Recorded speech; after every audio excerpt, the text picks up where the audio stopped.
Welcome to the Maverick Paradox podcast, where we explore what it is to be a maverick and discover effective modes of leadership. I am Judith Germain, and my mission is to propel the maverick mindset into a world where character and integrity will ultimately have a higher premium than personality and bureaucracy. So thank you for joining me on this journey.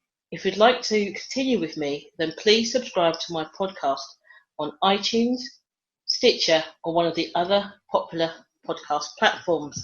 And today, my guest is Rajan Shankara, who's a former drug dealer, entrepreneur, and monk, all before 21. Hi, Rajan. Hi, Judith.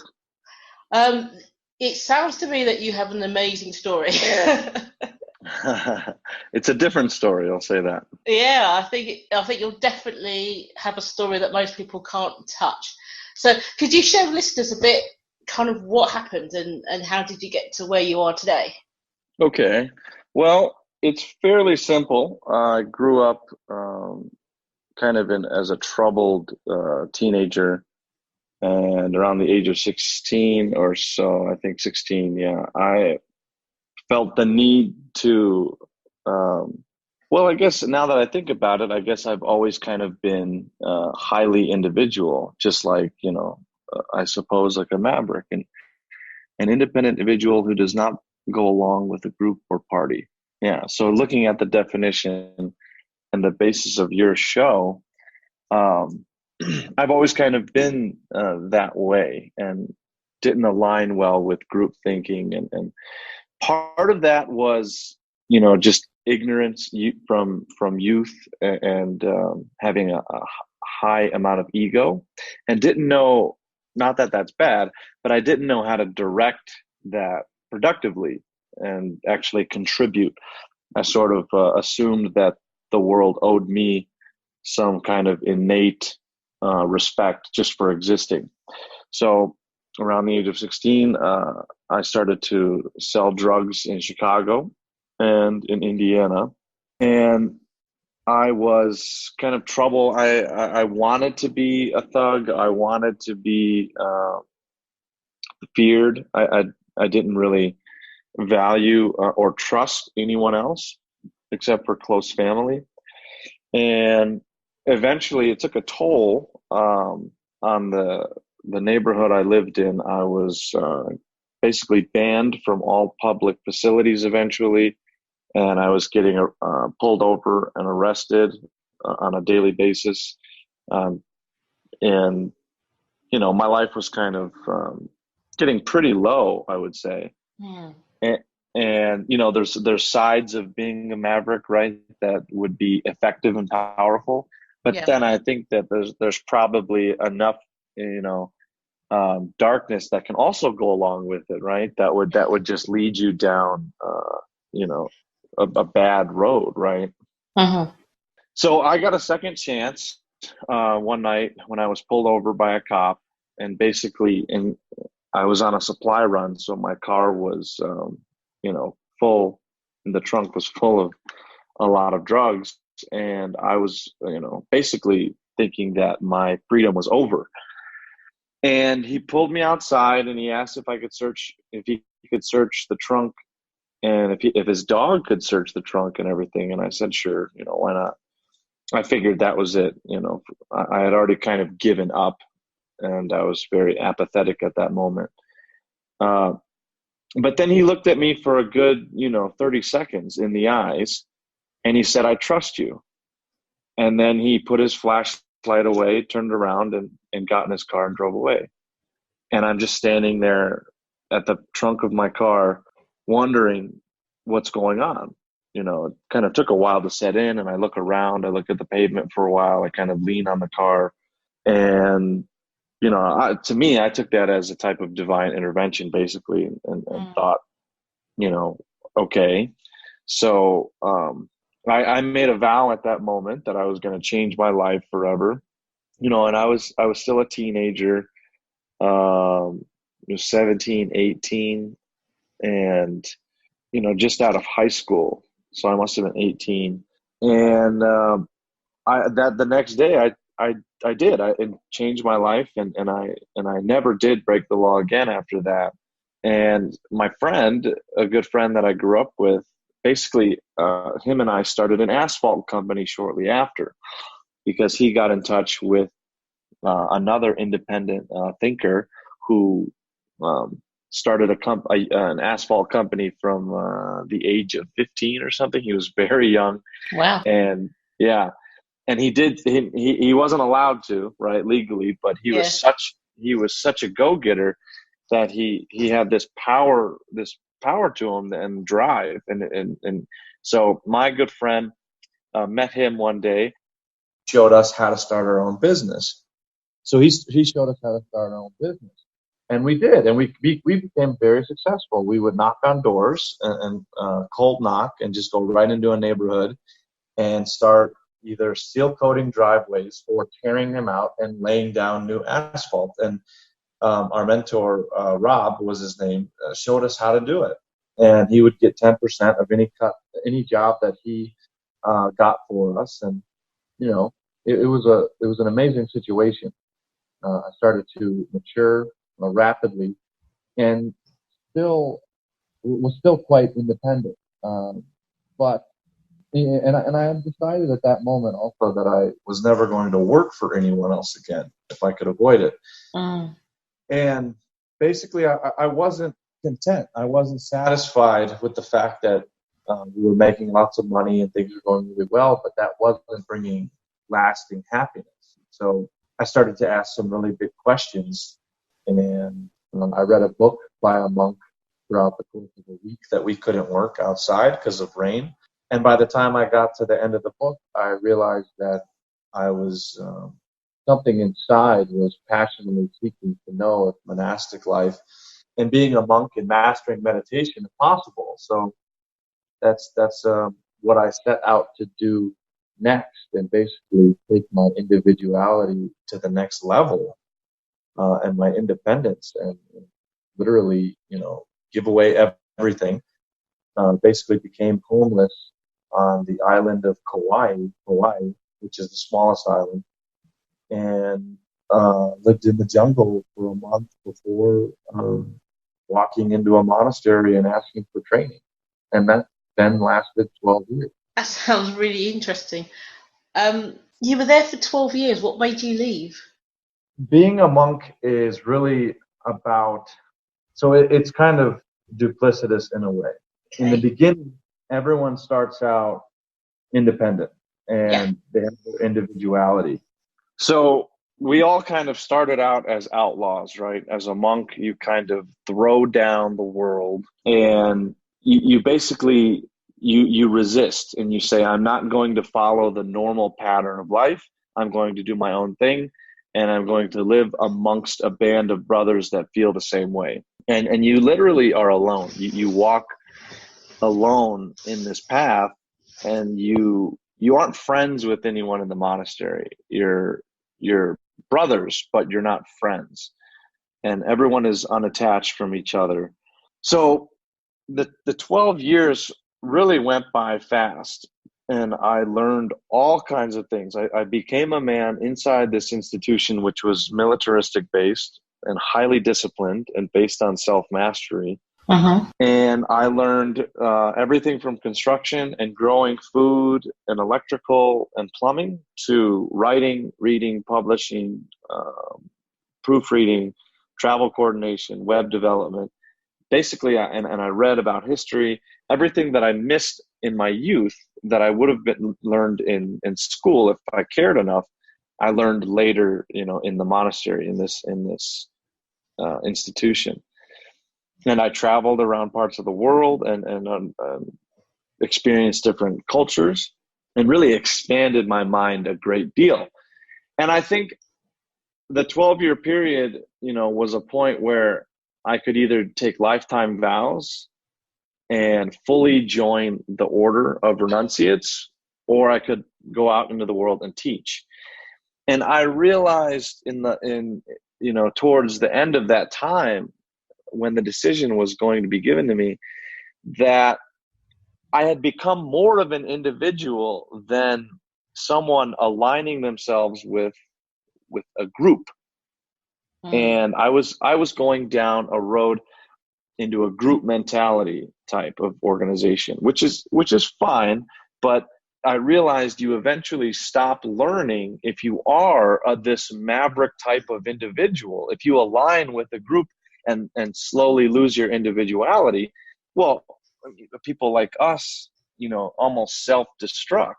And it took years to learn that I was an effective, powerful individual. And then it took, pulling myself away from this training that I loved so much to realize I was an even better individual outside in the world and not as a monk. That's really fascinating. And what I was thinking when you were saying that is almost like a refrain, like from Mavericks, you stop learning when you start conforming. Yes. And I think maybe it's because as a maverick to conform into a group that is not necessarily completely aligned to your values and everything else that you believe in, you have to shut some of that maverickism down, don't you? Yes. And then when you shut it down too much, that's when it starts to become really painful and too much. Right. Yeah. So I can see that it probably sounded really good and was slow as well, wasn't it? Because you're learning, and you only find that there's some affinity with the people that you're with. And then that's probably the expectation that you would conform, which is probably I suppose if there was no expectation for conformity, you might have been happy. I think so. Well, certainly with the rank that I was being promoted to, certain things were expected of me, and that was essentially to lose certain parts of my individuality that I had become so fond of. And that makes sense, because the difference, I think, part of the difference between maverick leadership and just leadership is that you learn to operate and work well with others without losing who you are in the process. Whereas a lot of leadership tends to be taught so that you come to some conforming theory. Right. Whatever leadership theory you subscribe to, you conform into that box. And yes. To do that, you have to be less of you to follow the theory and the methodology. Precisely. And the process worked because it was either twofold. Either you'd become a better monk throughout the training, or you'd become a better individual and realize that you were no longer suited for that lifestyle. And it worked. I realized how wonderful individuality is, and in fact how necessary it is to move our life forward with meaning and purpose, right? Because in our life, meaning, if you're choosing to be the hero of your own story, well, the hero needs to slay the mythological dragon of chaos. They need the unexplored, unknown potentials, of life, or else they will self-destruct and they don't have anywhere else to turn because there's no chaos for them to convert into order. And that's what a hero, or I think a maverick, does best, is they take that which is unknown, and they turn it into a known reality. And then they restore order with the community and move on. And they move on to the next community where there's order.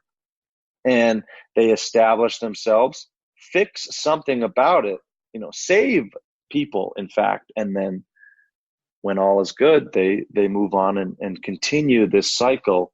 And without that, you're going against that which gives you meaning. And that's, you cannot survive. A maverick cannot survive in that type of world. Yes. Yeah, because I wrote that, without challenge and without influence, a maverick it's like without oxygen. It doesn't work. And I love the way you described that.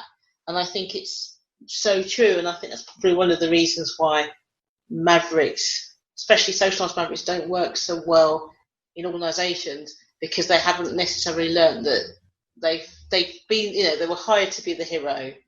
They've rescued the damsel from the burning building, and now they need to be a hero somewhere else. And then the problem is that they stay in the exact same role, and then they're looking for a burning building, and it's just not quite there in that form, and it causes problems. You know what? Something that you said I thought was interesting. When you first described yourself, it sounded to me like you were a bit of an extreme maverick in those early days, and then through your journey and the monkhood time, you became a bit more of a socialized maverick. Somebody that wants to work on things greater than themselves, as opposed to something just for themselves. So a bit more pure of heart, I guess. Yes. That's a good way to explain it. And the way I think about it is that I realize that in order to be a decent human being and not a monster anymore, I had to give back to the society that raised me. Yeah, and that's a really good summing up as well, is that saying, because other people say to me, what's the difference between the two maverick types, the extreme and the socialized? And I've always said that they're both maverick and they both have the same capabilities, but the difference is a moral one. It's a moral. It sounds really kind of old-fashioned in this day and age, but it is that kind of, I've got all this ability, and but I'm not going to manipulate. I'll influence. I'm not going to knowingly hurt. I'm going to empower. And it's a choice, but it's a choice based on morals and ethics and values.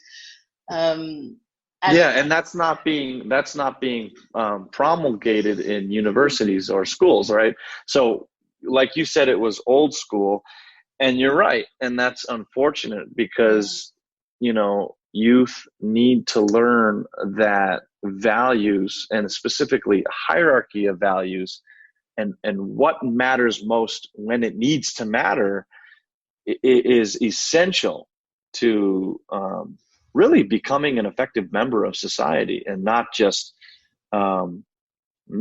taking and taking and taking, but actually one day being able to just give back. And that's really what is going to lead to the most fulfilling life. Any type of service that you can give back, and especially if you can hone your skills as a accomplished individual, then you've really got a society going there, and that's really what society needs. Yes, it does need the socialized mavericks to stand up and say enough's enough. Let's make it work. Because as you know, everyone, the group is made up of individuals. It's not that there's a group there. It's a group of individuals. It's not one. So if each individual understands, his own uniqueness, I guess, and their own genius that is kind of waiting inside to be brought out and developed and then executed in an appropriate fashion, you're going to have a team of individuals that are unstoppable. Yes, and I love the way that you emphasize individuals. And I think, all the many years that I've done leadership, either leading teams or teaching leadership, consulting on it or whatever, the one that worked the best is when the leaders engender more leadership, and that allows more individuality. The servant leader, yes. Yeah, and I think that makes a difference. And I think one of the things that socialized mavericks really consider, and it might not necessarily be conscious for some, is that old thing about first do no harm. And it's almost that, every time there's something to be done, there's a choice to be made, but first you do no harm. So you think about the words that you say, and you think about, okay, I'd like this, but to do this means I might have to step on that person there. So where can I sidestep that person and still get what I want, as opposed to just go, it's much more easy just to beat him up and get what I like, rather than go, right, let's not beat him up and make him feel really small. Let's see if I can get what I want and make him feel really big. Synergy and a win-win mentality still keeps the individual. It's a beautiful process, and nothing is lost in that. And in fact, in synergy, the two working together are even better than they could have ever been by themselves. So, yeah, that's exactly right. Now, this is going to sound really weird, but listening to you, I think you sound very profound. And is that, which is very rare, is that something that you've learned from being a monk, or was it always there and you've just found a different way to express it? Oh, that's a really good question. I'm on a lot of podcasts and no one's ever said anything like that. I'm a maverick, right? If you could give me a moment. No, I had to, well, okay, I'll say yes and no. Yes, meaning that I think, there was always an inclination for reflection in my life. I was kind of raised with meditation and considering everything as sacred. And I got away from that as I got older. But the monastery kind of helped channel that which I was raised with, and the self-education and self-development, both on my own and with my team leaders and mentors in the monastery, kind of made me, it's kind of a kind of a mashup of who I am today. And so I think both realities are true. There was something there the whole time, but it was like, having having a fool hold a beautiful, sharp samurai sword. I like that. So I wonder, your self-assurance, has it ever made other people feel intimidated? Yes, actually, that's so funny that you say that. So I work in different athletic clubs in the city as a personal trainer, right? So I work around other personal trainers. That's what I'm saying. Yeah. And sometimes the new ones will, before they get to know me, will just tell me that they're intimidated by me. And that it kind of, at first it took me off guard, but now it's not a big deal. And I kind of have to realize I need to slow down with people, stop and kind of smile. And because I move kind of fast and I'm in and I'm out and I have other things to do.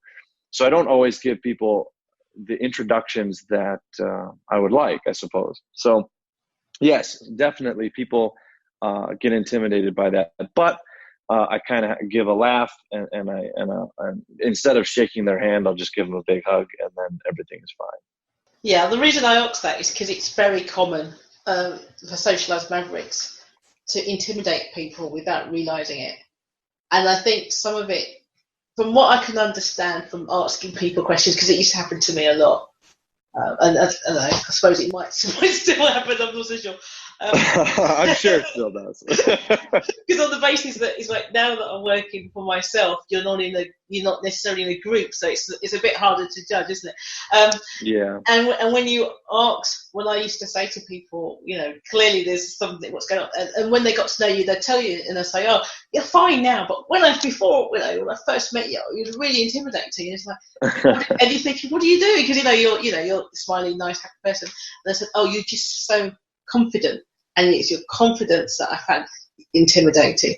Yeah. And then it's quite funny because it shows your own journey. So when I was still being socialized, my reaction, I would never verbalize, my reaction would be like internally a shrug and like, well, that's your problem. But as you mature, right.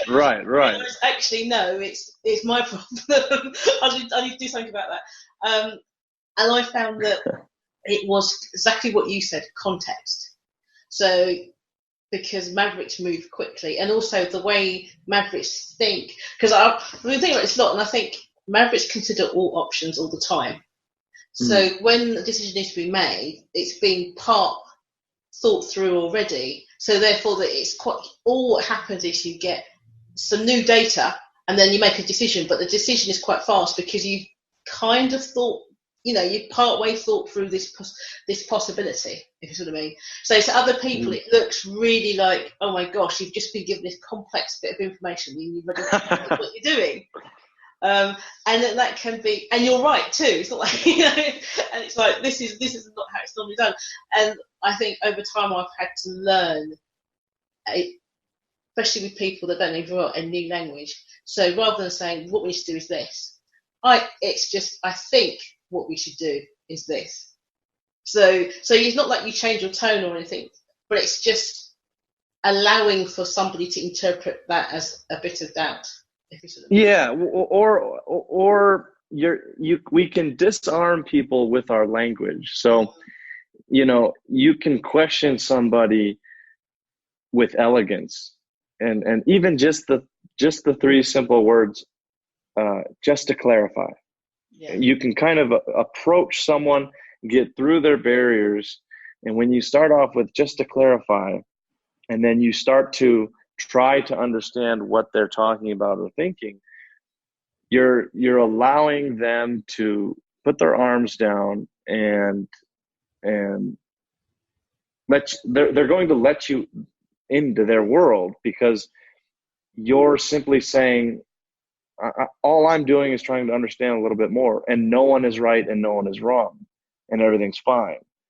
And before a powerful, effective individual learns that, they kind of put everyone on edge with their language, because they're very direct and forceful and they know what they want. So once I think a maverick kind of learns how to be softer, but still get their point across and their intelligence in the mix, I think it allows everyone around them to be that much more comfortable. Yes, I think that's a really perfect description of what needs to happen. And it is about, I found that because often I used to be hired to turn around things quick, which means he doesn't give you a lot of time to do it.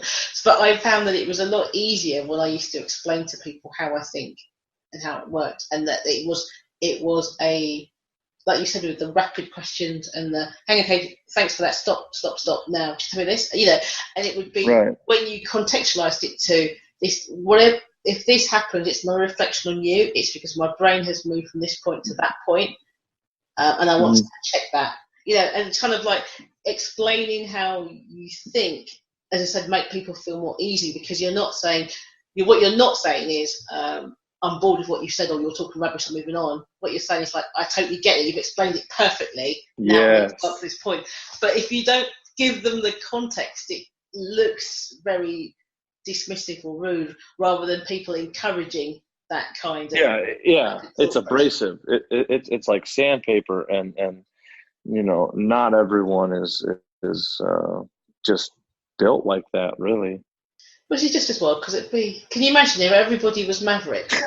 But if everybody was socialized Mavericks, it probably would be really cool and would have a wonderful world. But if everybody was just, Extreme Mavericks, it'd be like Brave New World with an island full of alphas or an island full of epsilons, and nothing gets done.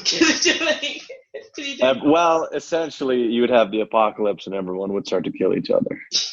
Oh, which is a great segue there, because I was thinking, you mention the monastery a lot, but you don't mention a deity. So was the monastery very much without divinity, or? Oh no, it was. It absolutely was. It was a Hindu monastery, and I was a Hindu monk, and I still align myself with the faith. I just have learned quite naturally throughout the years and through my own mentorship that I don't need to use anything about it, to clients or friends or anyone or mentees. I don't, it just never comes up. And I've been told how that kind of makes people feel better. It makes makes everything more inclusive, and I don't leave anyone out, no matter what faith they are. And in fact, I've been able to help people of all faiths become better at their own religion, because as a philosopher in the monastery, I also had to be a theologian and understand the famous or well-known world religions anyway. And so while I myself personally and kind of, deeply religious inside my own soul, everything on the outside I try to make secular. That makes a lot of sense because it's all about influence, right? Yeah. And it would close a lot of people off, and I simply don't have to bring it up in order to get my teachings across. Which makes sense. So, what would you say that you've learnt then on your fantastic? I mean, because like to finish all that before 21, is kind of amazing in itself. So, what could you? Well, so I'm 33 now, and I just got out of the monastery last year in September, and so I was actually able to become a monk for the last 12 years, but I started that journey. I believe I left the mainland at the age of 19 or 20, right on the cusp. So it's been a gap. It's been quite a big gap now, but probably might feel like it was still yesterday you was in the monastery. What's the biggest learning for you now that you're out of that? That's a good question. Well, so it's been I think 10 months now I've been a civilian. So let me see, just to clarify, what did I learn as a monk, or what did I learn now that I'm out in the world? The latter. Now that you're no longer a monk, or that's not probably true. Now you're no longer in the monastery. What have you what have you learned or relearned or noticed? Okay, so I am still surprised every day how people react to situations, and I'm comforted knowing that my training is still quite valuable, and ever more so since there are so many stressed out, high pressured individuals who work nonstop, and so they need another perspective. And the perspective that I give is summed up in that everything is their fault. And so that's another way of saying that is ownership and responsibility.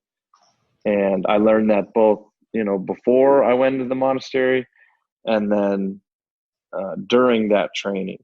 That was one of the key principles that we had to internalize, is that if you take this on yourself and don't blame anyone else, then you can actually own it, take responsibility, and then change whatever you want. Yes, it's that lack of understanding that as an individual you're powerful, and the only person that can make you do anything is yourself. Yes. Yes, precisely. There's no need to give that authority to someone else. And you don't want to. You don't want to, because then you're powerless, right? If you give responsibility and blame to someone else, then you're powerless. You can now no longer solve something because they have it. Yeah, I totally agree. I was talking to somebody, and I said the difference with mavericks and conformists is that when mavericks are working for someone else, they're temporarily giving that person authority over them until that person doesn't deserve it anymore, and then you're taking it right back. Yeah, there has to be a balance, but it's really something that needs to go on mostly inside your own head. And it's not something that you ever really need to tell anyone, but it's the little things in life. It's instead of getting angry at traffic and blaming traffic, well, you could blame yourself and say, well, I could have planned this a lot better. I could have studied the map a little bit more and left sooner or later and thought about this ahead of time. And there's hundreds of decisions like that throughout each and every day that we can take on ourselves and not on anyone else. And really, we stop being a pill, and we kind of make it easy to live life around us, because we're not blaming anyone for anything. So do you think that there's a lot of people out there who just aren't comfortable with themselves? Oh, absolutely. They're not comfortable in their own skin. They don't even know who they are, and that's what causes a lot of people to travel. And Socrates had a famous quote that said, uh, you know, you travel all around the world to get away from your burdens, but really your burdens are right underneath your feet, and you can't get away from your own mind.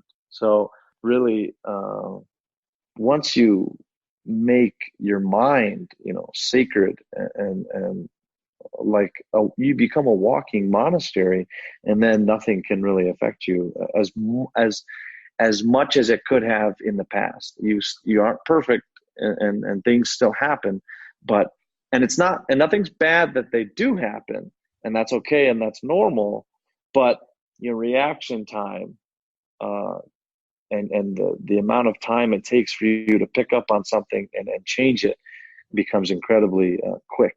Yeah, I definitely go from the whole thing about responding to something rather than reacting to it. Yeah, exactly.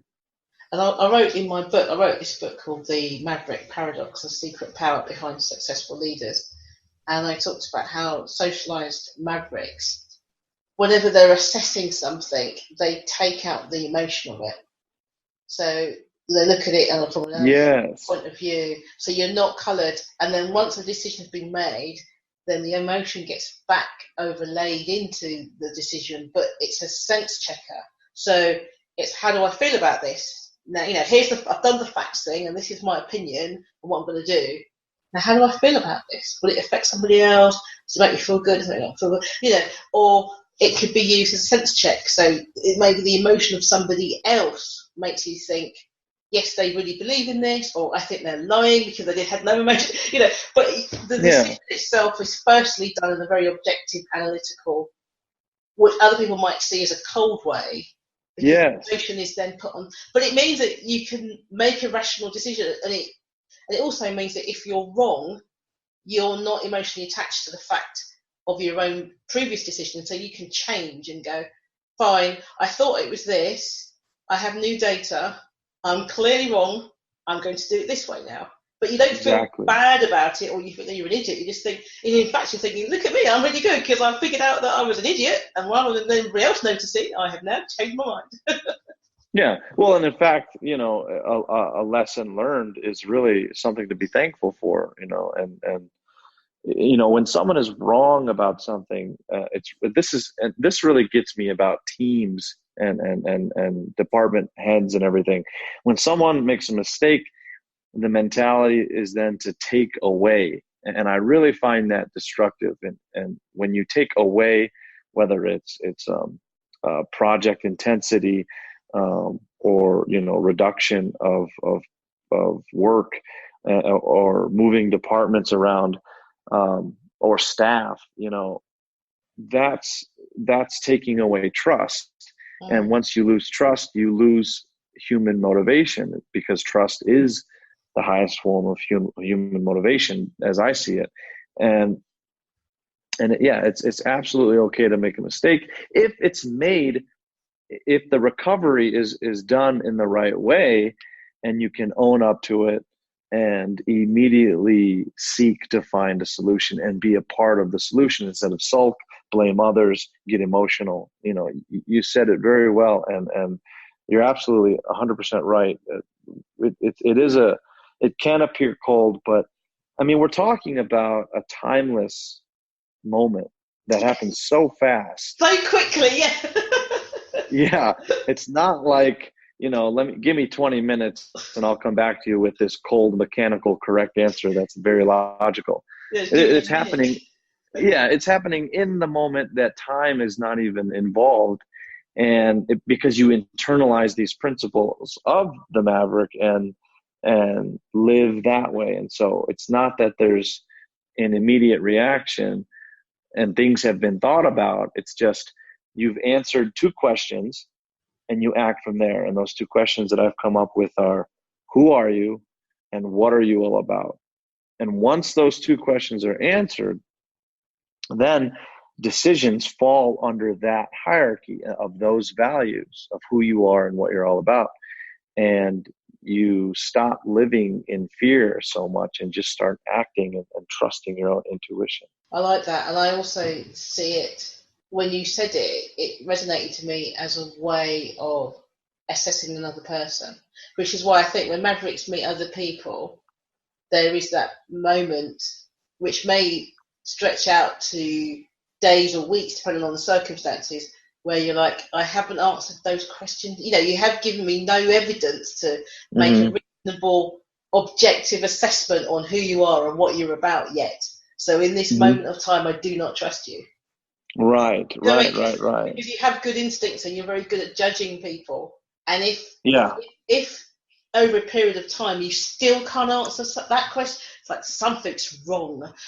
It's like, right. Well, and that's where we come in, right? I mean, that's where we have work to do, and just kind of present those options to people, and the look on people's faces when they realize that they have those options to learn about themselves, and that's a liberating idea and concept, that to help spread that is I think that's why we do what we do.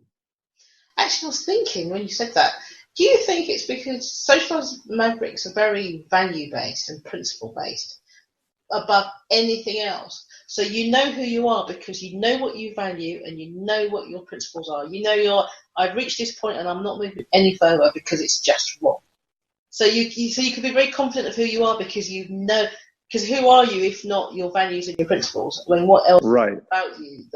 Because what family you have, what you enjoy doing, all that's just nonsense. All that's nothing, is it? It's like, who are you? Exactly what you said. Who are you? What you're there for? Because outside of that, it's just window dressing, isn't it? Yeah, and that's absolutely right. And also the third question that I've actually recently kind of that's come to me in an insight is, how much can you endure? Oh. So once you understand who you are, you know what you're all about, values, morals, principles, they're all internalized, and you start to live that way. Now you need to know how much you can endure. And that's really what we're here for, is to endure. And if you had to continue on with that, it would be to endure suffering. And I think that's probably where a lot of socialized mavericks end up burnt out, because the pain that they can endure is extremely high. Yes. And so therefore they can burn out fairly quickly. That's not true, because it'll take a long time. But when it happens, it's complete. Because they're aiming for the greater good at all times, that themselves can. It's hard to recover from, and I've been there. When I was so around 2015 to 2017, I started to mentor hundreds of people, and the number rose to about 500 young men who I would teach and train online and in person.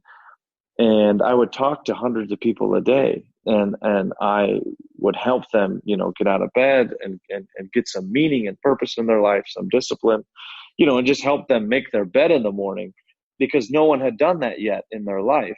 And it almost broke me, and I had to tear away from it and say, I have to get back to being who I was, because I don't know what's going on anymore. And it was way too much. And it took a few years to recover from that, to where I could come back and say, okay, this is how many people I can mentor at one time.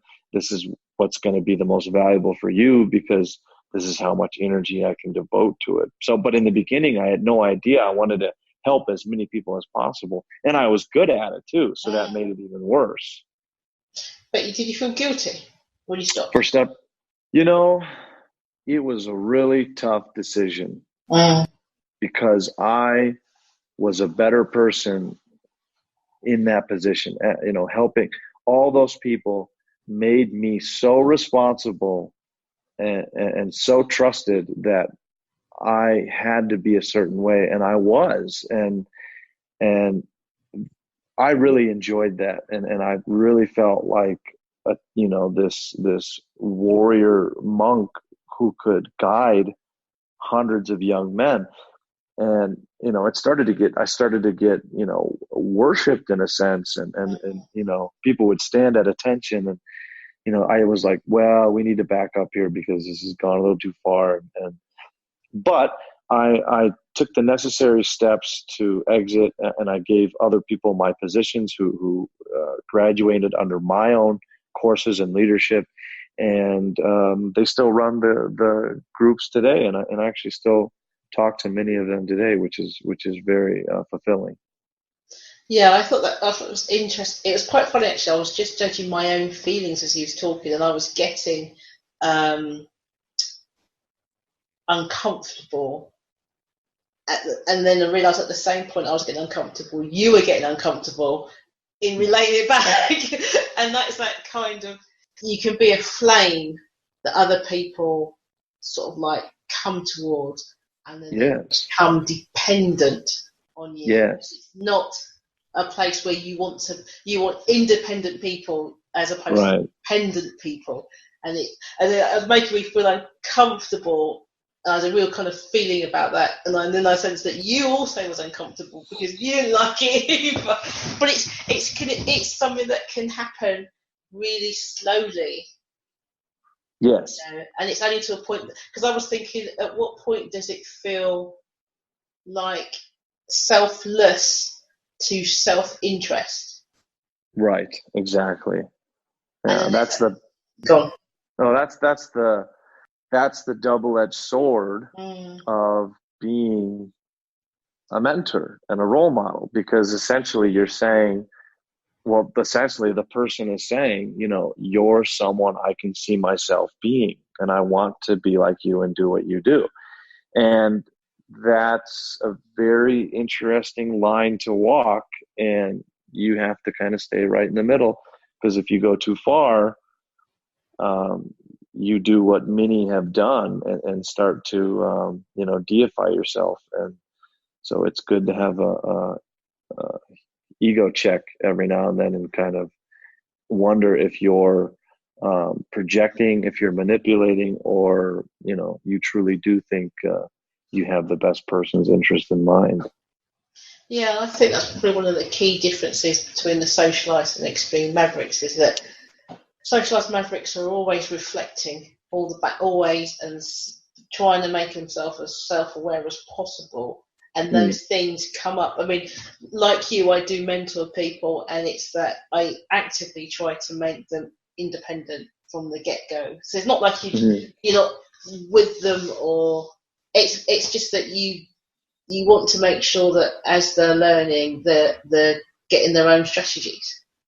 Right. The critical thinking. Yeah. Yeah. You teach critical thinking, because that's not necessarily taught to people anymore. And even as a personal trainer, I try to get across to my clients, here's why we're doing this. And after you're done with this 3-month protocol, you'll be able to write your own 3-month protocol in the same strategy. That's how you do it.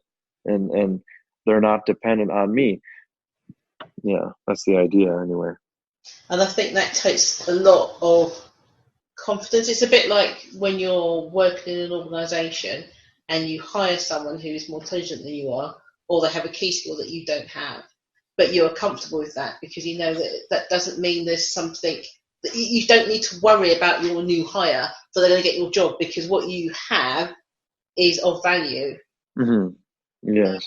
And I think a lot of people, so you have a lot of people who won't hire somebody who's better than they are, or more experienced in a certain technique or something, and it just means that the entire organisation and the team that you're managing suffers, because there's a loss of talent that could really have added something. Indeed. So this is a really great conversation, and to sum up, I wonder if there's a couple or whatever key points you'd want the listeners to walk away with from your learning. Okay. So we all kind of want the same thing, but not everyone knows it. And the first step to self-mastery which is what everyone wants, is to take everything as your fault. And once you can take on enough blame and responsibility, you start to become proactive, and you literally change other people around you just by existing. And then that changes them, and they change other people, and the cycle continues, and your circle of influence grows. So I highly recommend stepping outside every day as you go about your business with that in mind, and just a smile at someone or just being silent and listening is enough to possibly change someone's life. Wow, now that's a really good tip. That's fantastic. Rajan, I could talk to you all day. This is a wonderful conversation. I really could. I'm like, oh man, I'm going to have to stop. I hope you will definitely come back and talk about something else, because it's been fantastic talking to you. Oh, I'd love to. Yeah, you're obviously an extremely intelligent person, and it's really been fantastic speaking with you. Thank you. Thank you for the compliment. Thank you once again for tuning into the Maverick Paradox podcast. I hope you have enjoyed listening to my conversation with Rajan as much as I enjoyed having it. If you'd like to learn more about Mavericks and leadership, then please subscribe to my podcast on iTunes, Stitcher, or one of the other popular podcast platforms. Alternatively, apply to join the Maverick Paradox exclusive Facebook group. My website is maverickparadox.com. Find out how willful independence can ultimately change all our futures. Thanks again, and see you soon.